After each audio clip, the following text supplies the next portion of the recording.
We're going to be building off of what we've already discussed and done in prior videos and talking about the sensor event in this video. The sensor event is used to detect avatars and objects nearby. We're going to integrate it with the door we've already built from prior videos. Start by opening up and editing the script inside the door. We're going to add a new event, a sensor event. The sensor event only has one parameter, an integer representing the number detected. We're going to use the sensor event to open the door. So inside the sensor event, we're going to add the same things we added prior for the door opening. We'll set the rotation to the open rotation, and we'll set the open integer to true. So if the sensor detects somebody, the door will open. We're going to add another event, which is a counter to the sensor event. The no sensor event doesn't have any parameters. It triggers if nothing is detected. We're going to set the no sensor event to trigger the door closing. So we're going to use the same items we used for the door closing events past. We'll set the rotation to the closed rotation, and we'll set the value of open to false. So now, when nothing is detected, the door will close. Similar to the listen event, sensors require a function to trigger them.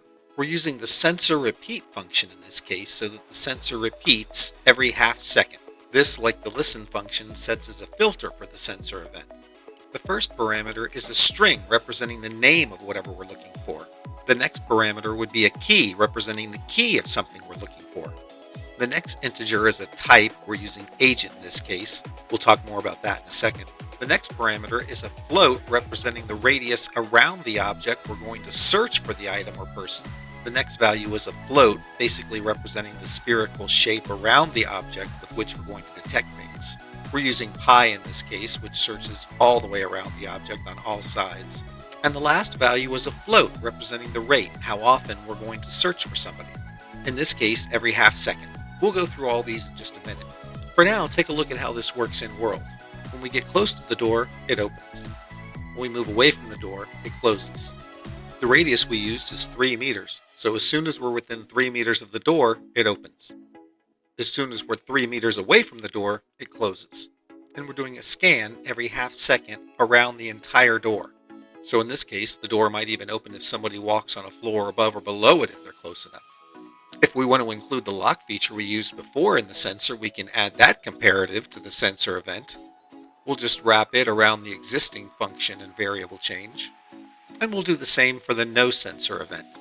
It works the same, but now the lock we made in the last video works for the sensor event too. In this configuration, you can even lock the door open. Just unlock it, walk near it, and then click the button to lock it again. And now the door is stuck open. There's lots of different ways to jiggle the comparatives around in a script like this to make it do different things if you want. Let's go over these sensor repeat parameters real quick. We talked about the first parameter already, which is a string representing the name of something we'd be looking for in our scan. The next parameter would be a key, which would be a specific key we're looking for in our scan. The next integer type, we used agent, but it has a few different options. There are a couple options that let you scan by different name formats. You can also search for objects that are either active, scripted, or passive. A scripted object would be an object that's doing anything at the sim at the time. A passive object would be something that doesn't have an active running script. This parameter requires you to use one of these 6. The next parameter is the radius, which is pretty straightforward. How far out around the object do you want to scan for whatever you're looking for? The scan range can be up to 96 meters.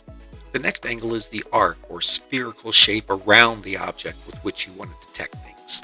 I'm using pi, which would give me a full radius around the entire object. You could use a constant like pi by 2 as well, which would give you half a hemispherical scan. You could set your own float or set your own math against pi to determine the spherical range around the object too. Like pi is approximately 3.14 and pi by 2 would be half of that, approximately 1.57. You could use half that, around 0.74, and reduce the spherical shape by half again if you wanted to. There's certainly benefits in some cases to limiting the shape of the sphere, and you have to rotate the object in some cases to limit it as well. If none of that matters, you can use pi, which gives you a full spherical scan around the object. The last parameter is the rate, which is how often you're going to scan. I used every half a second. You could scan more or less often if you want to. The more often you run the scan, the more of the sim resources you use, essentially. For one script, that's not a big deal, but if you're running several, it might be. The other function I want to talk about is the LL sensor function. The only difference between this and the sensor repeat function is that the sensor function only runs once. All of the parameters are exactly the same except the last one. There is no rate because you're only scanning one time. Again, this might be helpful too if you only need to do one quick scan to see who's nearby and not repeat the scan over and over and over every second. The contrasting function to the sensor repeat function is the sensor remove function. If you have a sensor repeat initiated, this stops it, and this only impacts sensor repeat because the sensor only runs once. Hopefully that was clear, and hopefully this all helps give you a good foundation of some of the basics of scripting in Second Life. We're going to get into something new in the next video and talk about animations. This next video is going to help build on some of the concepts you've already learned. If you have comments about anything or you have questions, feel free to put them in the comments section. You can also email me at the address in the description. If I can help, I'm happy to try. I hope you're getting some value from these videos. If you are, please like and consider subscribing, and I'll see you in the next video.